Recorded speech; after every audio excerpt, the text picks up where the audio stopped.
nyo noon, hindi pwede. Dahil natatakot, nag-iilang, hindi kakayanin. Pero ngayon, bakit hindi magpila ng kaso sa Pilipinas? Ano ho yan? Nakita natin, sabi mo, may katibayan tayo sa 15. Ayan, kay Doktora Fortun. Andyan, meron nakikita, may Ano ho, marami ho kasing komplikasyon ang pag-iimbestiga ng ganitong kaso. Di ba lalong Ang isa komplikado ho kung talagang mahalagang kakalat ka rin pa hanggang dahig? Mas madali na dito. Isang katulad po niyan, yung ballistics. Pag may nangyari pong pagyayari na may binarel o may pinatay, ang dapat po dyan, yung scene of the crime preserved, yung ballistics kinukuha. Wala man ballistic report, wala man police report. Kaya pinabayaan po eh. Ito yung na talagang nangyari sa atin na napakatagal na panahon na wala na akong gumagawa ng real evidence. Lahat po testimonial evidence na lang. Kaya nagkakaproblema po talaga ang justice system. Yung po yung kinokorek namin ngayon, ma'am. Paano nyo i-correct yan? Kung cold file yan, di cold file lalo pagdating sa Amsterdam. Kasi pahaba ng pahaba yung panahon. Kung walang katibayan, walang physical evidence, kahit dalhin mo, kaladkarin mo yan sa ICC. Yung sistema po ngayon, basta meron hong demanda, kinakailangan pong magsama ang pulis at piskal para naman maging maayos ang kaso. Kasi hindi naman pwede iutos ng pulis sa piskal o iutos ng piskal sa pulis na gawin ng kanya-kanyang trabaho, dapat po magsama sila. Yun po ang gist ng aming training program ngayon between the police enforcers and the fiscals. Tapos itatransmit pa yan sa ICC, di ba? Di mas mahaba yung proseso, mas natagalan pa tayo, mas kawawa yung mga pinatay o allegedly na murder, mas hahaba pa yung proseso. Kung dito, di harap-harapan na lang na matapos na. Hindi po ba? Sana Okay mga kababayan. Stop lang muna tayo dyan para hindi na maging mahaba po yung marinig natin. So, I think na napakita ko lang kung ano yung sa tingin ko medyo may connection dito sa pag-uusapan natin mga kababayan. Okay? O bakit ko nasabi na tama itong ginawa ni Amy Marcos mga kababayan at the same time mali rin. Okay? So ito kasi mga kababayan, dito sa desisyon ni Amy Marcos dito mga kababayan na talagang imbestigahan ito. Nasasabi kong tama kasi mga kababayan na ilantad, na iladlad, na ilahad kung ano yung klaseng administrasyon meron tayo mga kababayan. Okay? At hindi lang yung administrasyon. Again, from the president, down na po yan sa kanilang cabinet members, mga kababayan. Tignan ninyo, yung naipakita natin dito. Di ba? At sa before niyan, kung I think meron tayong video na ipakita na talaga yung ginawa nila ay illegal, mga kababayan. At ito mga kababayan, pinapakita dito. Until now, sinasabi nila na may problema doon sa police or sa PNP department mga kababayan kasi nga raw may mga death certificate na iba yung nakasulat compare doon sa autopsy report. Andyan naman si Chief Marbil. Hindi naman yan ipinanganak kahapon mga kababayan. Hindi yan ipinanganak 3 years ago. Present yan si Chief Marbil, si CIDG General Torre. Nandyan na yan sa PNP even before PRRD naging president mga kababayan. And yet until now, wala silang nagawa. So anong ibig sabihin yan? Kung talagang inutos ni PRRD yan mga kababayan. Kasi nga, ganyan, yan pa rin yung tanong until now mga kababayan. Kung talagang inutos ni PRRD yan, bakit hindi maipakita, mapatunayan ni PNP Chief Marbil at the same time ni CIDG General Torre mga kababayan? Again, hindi yan pinanganak 3 years ago. Nandyan na yan sa PNP kasi hindi naman yan pag-graduate mo, pagpasok mo sa PNP, diretso ka general. Paunti-unti naman yan promotion nila. Diba? I-appoint ka nga lang bilang PNP chief. Pero hindi yan ibig sabihin na i-appoint ka, hindi ka police dati and then i-appoint ka, nagiging PNP chief ka. Hindi pwede yan. Diba?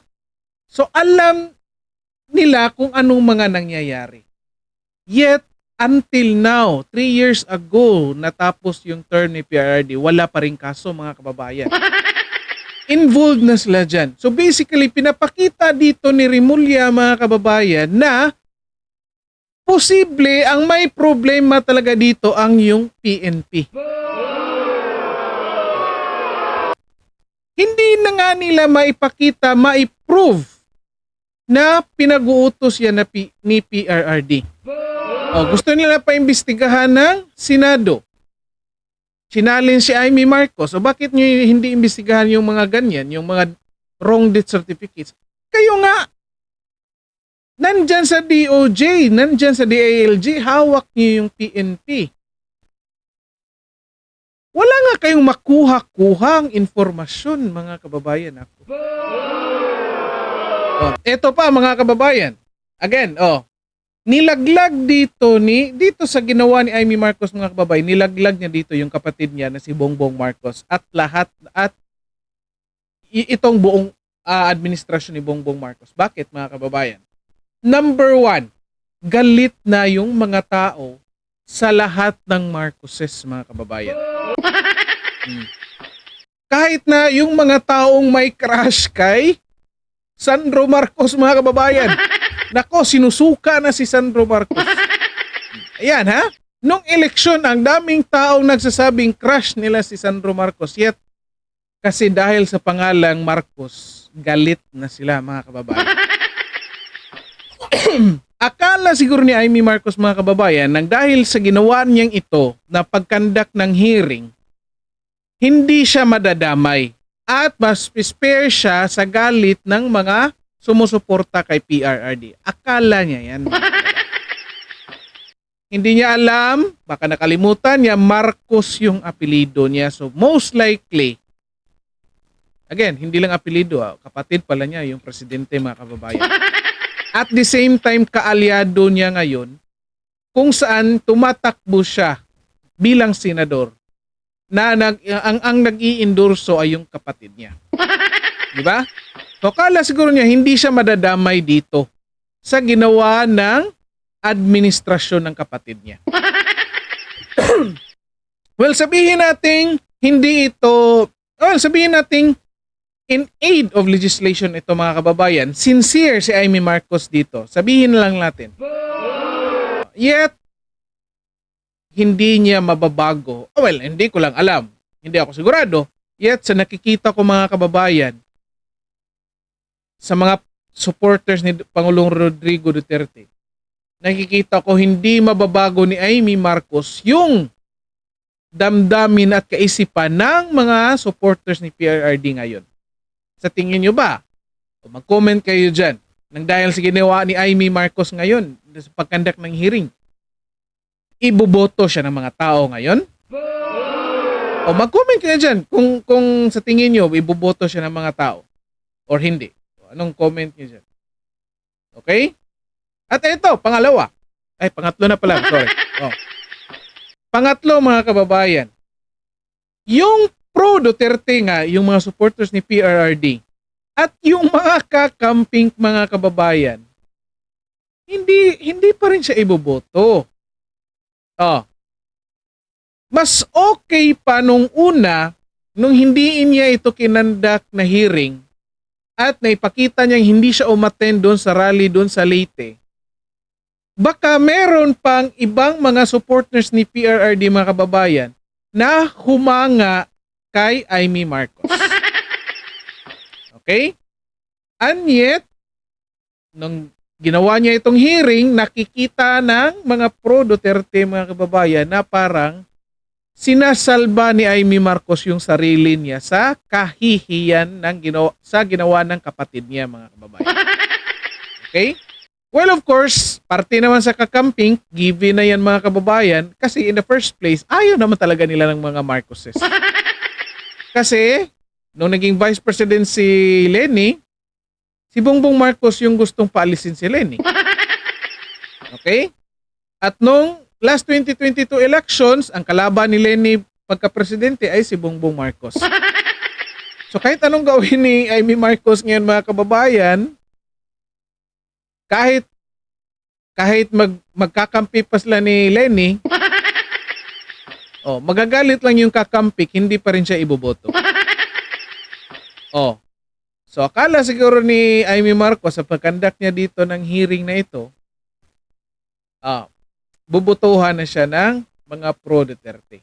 So pinapakita niya dito ang iniisip ng mga tao na yun, nililigtas lang ni Amy Marcos yung sarili niya sa pagkandak ng hearing na yan.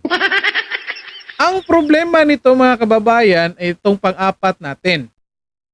Nang dahil sa ginawa ni Amy Marcos, lumalabas ngayon na ang number 1, ang Pangulo ay incompetent. Pangalawa, yung mga taong pinili or inappoint ng Pangulo sa kanyang kabinete ay incompetent. Dahil dyan sa hearing nila. Mas okay na lang sana kung wala itong hearing, again kung on the side of Amy.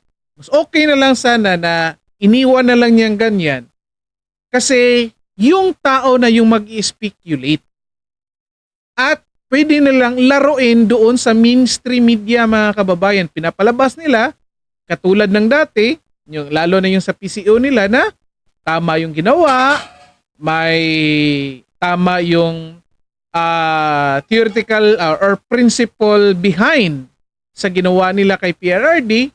So pwede nilang laruin yun. And yet, nang dahil dito sa ginawa nilang hearing, lumalabas na walang alam ito, mga taong ito, mga kababayan. Or pwedeng alam nila yung batas, mga kababayan, yet nang dahil nandyan sila sa administrasyon, sumunod sila sa utos ng kanilang amo, no choice na sila mga kababayan, kundi gawin at lusutan hanggang sa makakaya nila kung ano yung ginawa nila mga kababayan. Kahit magmumukha silang tanga sa harapan ng taong bayan mga kababayan. Akalain nyo yan? Isipin nyo. Lagay nyo sarili, mag-comment kayo dyan, lagay nyo sarili nyo sa sarili ng mga taong to. Kasi nga, alam mo na may ginagawang mali, hindi ka umalis, hindi ka nag-resign. So, of course, alangan naman sasabihin mo na sa huli na mali yung ginawa niya. Katulad ng ginawa ng Solgen, which I believe, mas okay yun kasi nanindigan yung Solgen. And yet, ito, under ng cabinet ito, no choice sila, yung presidente nagpapasweldo sa kanila, hindi kailangan nilang depensahan yung kung anong ginawa or desisyon ng presidente mga kababayan.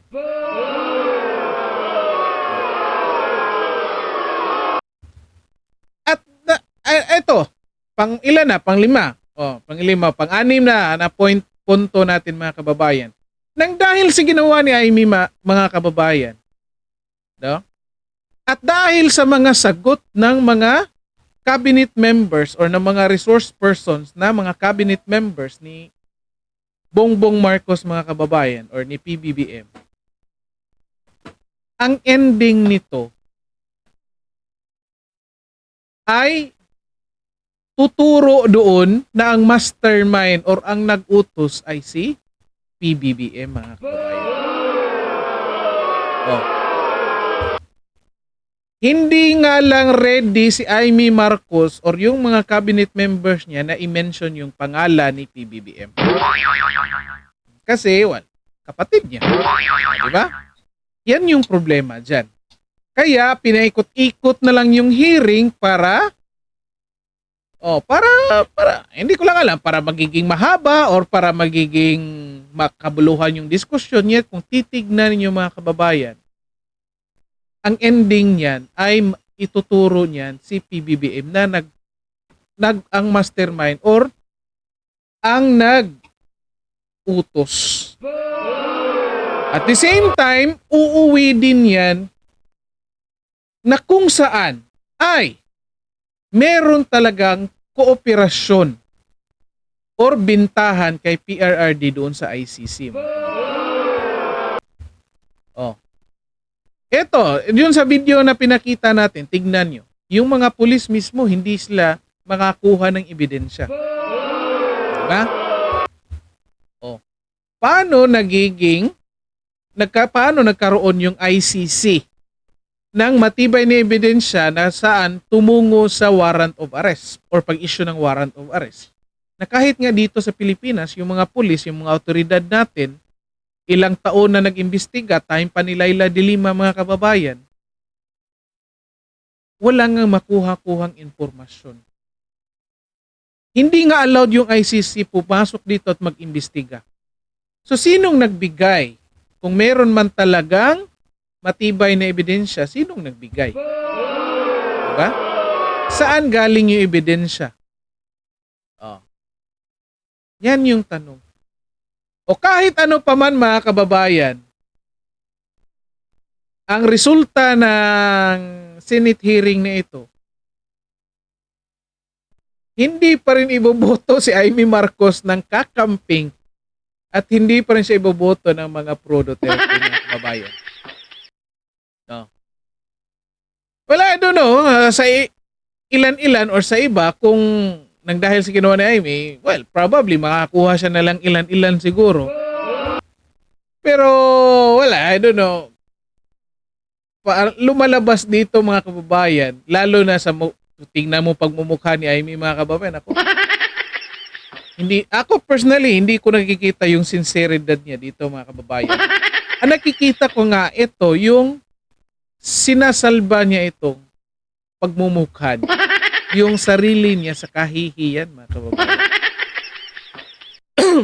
Pero, ito, ang kagandahan sa ginawa ni Amy, mga kababayan, ay nalaman ng taong bayan kung gaano katanga yung administrasyon ngayon. Oh, nang dahil yan sa ginawa ni Amy sa pagkandak ng hearing ngayon. Yan lang yung isa sa mga nasisigurado natin ngayon, mga kababayan. Again, kahit ano pa mang resulta sa ginawa lang hearing na yan, nakikita ngayon ng taong bayan, lumalantad ngayon na ang administrasyon ngayon ay, nako, ayun ang magano. At the same time, yung mga taong kinuha nila ay, kayo na rin magsalita, mag-comment kayo dyan. Di ba? Tingnan nyo. Malaking chance ngayon, nang dahil sa ginawa nila ng hearing na yan, napakalaking chance na yung iba, lalo na yung hindi mga bumoto kay Marcos, mga kababayan, lalo na ako, hindi ako bumoto kay BBM. I think kung sa natatandaan ko, si Santiago din yung binoto kong presidente, mga kababayan, noong 2016. Ako nga, napasuporta ako kay PRRD, mga kababayan. Nang dahil sa pinakita ni PRRD at lalo na dito sa pinapakita ng mga kabinete ni BBM dito sa Senate hearing na ito, mga kababayan. Nagdidinayan, nagtuturoan, yan. Hindi na nila ma-appoint kung sinong may utos, bakit minadali, hindi masagot-sagot, wala kang, ganyan ka. Anyat ngayon, sinasabi nila na, no choice yung mga tao, edi pumunta na lang ng ICC. So inamin nila, mga kababayan, para mapagtakpan yung ginawa nilang kamalian, inamin na lang nila. Na, tingnan nyo ang dito napakasama ng ugali. I mean, para sa akin, mga kababayan, bakit? Sinakripisyo nila yung dignidad ng justice system natin para lang mapagtakpan yung maling ginawa nila. Inamin nila na hindi gumagana, walang hustisyang nakukuha dito, para lang may pakita nila na yung pagdala nila kay PRRD doon sa ICC ay tama? Yun nga tanong ni Amy. O, paano makapagkuha ng hustisya doon? Hindi nga makakuha dito sa atin. In the first place, kayo na ang nasa posisyon. 3 years ago. O, before 2016, nag-imbestiga si Laila de Lima. Wala rin. Diba? O. So, ayan. Nagagalit ngayon yung mga tao kasi pinapahiya tayo sa buong mundo. Yan yung lumabas dito. Kaya nasasabi ko mga kababayan na tama yung ginawa ni Amy at the same time mali rin. Di ba? Oh, mag-comment kayo dyan mga kababayan kung anong sa tingin nyo or kung anong mga nakikita nyo doon sa nangyaring pagkandak ng Senate hearing sa pag-aresto kay PRRD at pagdala doon kay PRRD mga kababayan. Doon sa ICC pala, sorry. Mali tuloy. Okay, well anyway, paki-like and share ng video natin mga kababayan and, para makita din ng iba and then paki-subscribe na rin po sa ating channel. Okay, maraming salamat sa lahat at magandang araw sa inyo.